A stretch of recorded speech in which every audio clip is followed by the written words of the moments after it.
नमस्कार बंधुरा आमी आबारो हाजिर हो गेছি नतून आरेकटी रेसिपि निये। आज आमी आपनादेर साथे एकदम दोकानेर मतो पारफेक्ट चिकेन मोमो बाड़ीते किभाबे तैरी करें तारই একটা সহজ रेसिपि शेयर करছি। আর এই মোমো সাথে স্পেশাল চাটনি দোকানে কিভাবে তৈরি করা হয় তার রেসিপিটাও শেয়ার করছি। বন্ধুরা একদম দোকানের মতোই পারফেক্ট চিকেন মোমো আর চাটনিটা তৈরি হবে। দোকানে যে যে টিপসগুলো ফলো করা হয় সেগুলোই আপনাদের এই ভিডিওতে শেয়ার করব। আপনারা সেই টিপস ফলো করলে একদম পারফেক্ট দোকানের মতোই চিকেন মোমো আর চাটনি বানিয়ে ফেলতে পারবেন। তাই বন্ধুরা আপনারা ভিডিওটা পুরোটা দেখতে থাকুন। আশা করি এই ভিডিওটা আপনাদের খুব ভালো লাগবে। আর ভিডিওটা ভালো লাগলে বন্ধুরা একটা লাইক অবশ্যই দিয়ে দেবেন। তাহলে চলুন আর দেরি না করে ঝটপট শুরু করে দিই আজকের রেসিপিটি।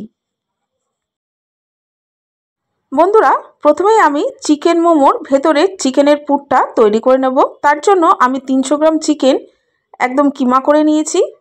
এর মধ্যে দিয়ে দিচ্ছি কুচি করে কেটে রাখা গাজর, আর এখানে দিয়ে দিচ্ছি কুচি করে কেটে রাখা পেঁয়াজ। বন্ধুরা যতটা চিকেন কিমা হবে তার 80% কিন্তু পেঁয়াজ দিতে হবে। এবার দিয়ে দিচ্ছি বেশ খানিকটা রসুন কুচি। রসুন কুচি যতটা দেব ঠিক তার অর্ধেকটা দিয়ে দিলাম আদা কুচি। দিয়ে দিচ্ছি পেঁয়াজ পাতা, কুচানো ধনে পাতা,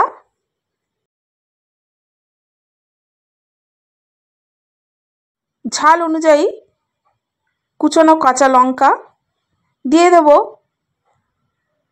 2 চামচ সয়া সস, স্বাদ মতো লবণ। এবার এগুলোকে খুব ভালোভাবে মেখে নিচ্ছি। বন্ধুরা এখানে আপনাদের একটা টিপস দিয়ে রাখি, চিকেনটা যখন কিমা করবেন সেটা বাড়িতে এসে মিক্সারে না ঘুরিয়ে বরং দোকান থেকে বা বাজার থেকে যেখানে কিনছেন সেখান থেকেই ওদেরকেই বলবেন কিমা করে দিতে। মিক্সিতে ঘুরিয়ে যদি আপনারা কিমা করতে চান তাহলে মোমোটা হওয়ার পর এই চিকেনের পুরটা ভেতরে দলা পাকিয়ে যায়। আর যদি বাজার থেকে কিমা করে আনা হয় তাহলে কিন্তু এই পুরটা পুরো মোমোর মধ্যেই ছড়িয়ে থাকে, দলা পাকিয়ে থাকে না। চিকেন কিমাটা মাখানোর পরে আমি দিয়ে দিলাম 1 চামচ ভিনিগার। ভিনিগার দিয়ে আবার একটু ভালো করে মেখে রেখে দেব। বন্ধুরা এটাকে আমি এবার কিছুক্ষণের জন্য ফ্রিজে রেখে দিচ্ছি।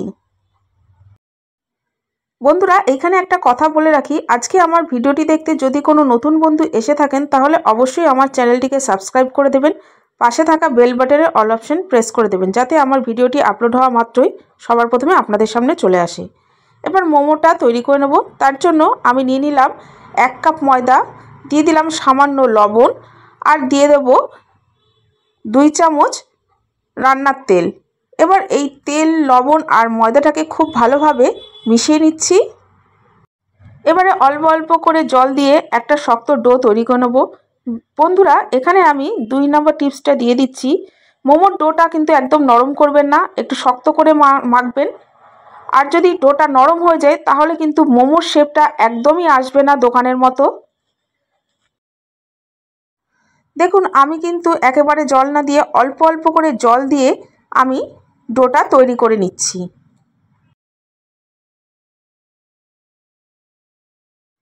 বন্ধুরা আমি শক্ত ডো তৈরি করে নিয়েছি, দেখতেই পাচ্ছেন কীরকম শক্ত হয়েছে। এবার এটাকে আমি ঢাকা দিয়ে রেখে দেব। আর মোমোর ডোটা কিন্তু একদম মসৃণ করে মাখতে হবে।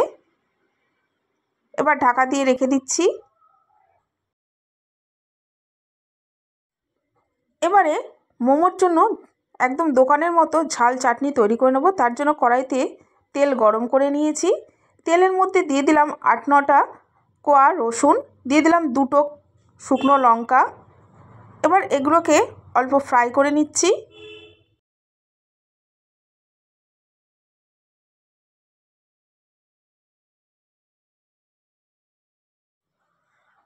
কয়েক সেকেন্ড ফ্রাই করার পর এর মধ্যে দিয়ে দিলাম টমেটো। আমি এখানে 2টো টমেটো ব্যবহার করেছি। টমেটোটাকে টুকরো করে কেটে দিয়ে দিলাম। এবারে আমি খুব ভালো করে টমেটোটাকে ভেজে নিচ্ছি। টমেটো সেদ্ধ হতে বেশি সময় লাগে না। দেখুন এর মধ্যেই খুন্তি দিয়ে চাপ দিলে ভেঙে যাচ্ছে। এর মধ্যে দিয়ে দিলাম স্বাদ মতো লবণ, দিয়ে দিচ্ছি সামান্য চিনি। এইগুলোকে দিয়ে খুব ভালোভাবে মিশিয়ে নিচ্ছি।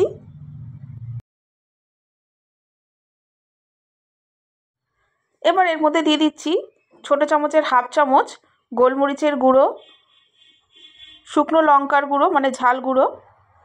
এবার এগুলোকে খুব ভালোভাবে মিশিয়ে নিচ্ছি। দেখুন বন্ধুরা, টমেটোটা কিন্তু আমার গলে গেছে।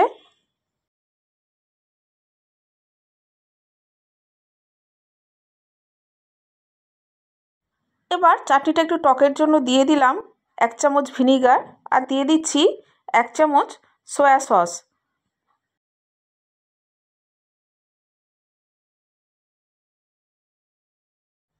এবার এগুলোকে ভালোভাবে নাড়াচাড়া করে নিয়ে একটু ঠান্ডা করে নেব।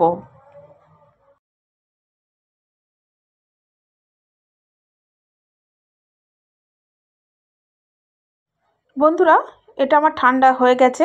এবার একটা মিক্সিং বাটির মধ্যে ঢেলে নিচ্ছি। এটাকে খুব ভালোভাবে পেস্ট করে নেব। আমার প্রিয় বন্ধুরা, আমি আপনাদের জানাই আমার বুক ভরা ভালোবাসা, আন্তরিক শুভেচ্ছা, অভিনন্দন ও শ্রদ্ধা। আপনাদের ভালোবাসা ছাড়া আমি সামনের দিকে এগিয়ে যেতে পারবো না। দয়া করে আমাকে সামনের দিকে এগিয়ে যেতে সাহায্য করুন। দেখুন বন্ধুরা, পেস্ট আমি তৈরি করে নিয়েছি। এইভাবে দোকানেও তৈরি করে ঝাল চাটনি। এবারে আমি মোমোর জন্য যে ডোটা মেখে রেখেছিলাম সেই ডোটাকে আরেকটু ভালোভাবে মেখে নিচ্ছি। এবার এই ডোটা থেকে 3টে লেচি আমি কেটে নেব। এবার আমি একটা লেচি নিয়ে নিলাম। লেচি নিয়ে আমি রুটির আকারে বেলে নেব। একদম পাতলা করে বেলতে হবে, তার জন্য আমি একটু ময়দা ছিটিয়ে নিলাম। এবারে বন্ধুরা, আমি কয়েকজনের নাম বলবো যারা আমাকে কমেন্টস করেছেন। প্রথম কমেন্টস করেছেন মুক্তা, দারুণ হয়েছে ডিমের রোল, থ্যাংক ইউ। রূপাদির রান্নাঘর বলেছেন বিকালেও স্ন্যাক্স হিসেবে ভালো রাখবে, thank you. Puja B Saha বলেছেন দারুণ দেখতে হয়েছে, থ্যাংক ইউ। সুকৃতি কুণ্ডু লিখেছেন so much beautiful, thank you. Rokomari Rannaghor লিখেছেন দারুণ লোভনীয় রেসিপি দিদিভাই, থ্যাংক ইউ। নূরজাহান লিখেছেন দারুণ সুন্দর হয়েছে আপু, আমি তোমার পাশে রয়ে গেলাম, তুমি আমার পাশে থাকবে আশা করি। অবশ্যই। অপরূপা রোহিণী আর আমি লিখেছেন সুজি ডিম দিয়ে অসাধারণ একটি নাস্তা বানিয়েছো, দেখেই লোভ লাগছে, থ্যাংক ইউ। বন্ধুরা, আমি এবার একটা বাটি বসিয়ে বাটির মাপে আমি প্রত্যেকটা লেচি কেটে নিলাম। এবার এই ছোট রুটির মধ্যে আমি কিছুটা করে মাংসের পুর দিয়ে দিচ্ছি।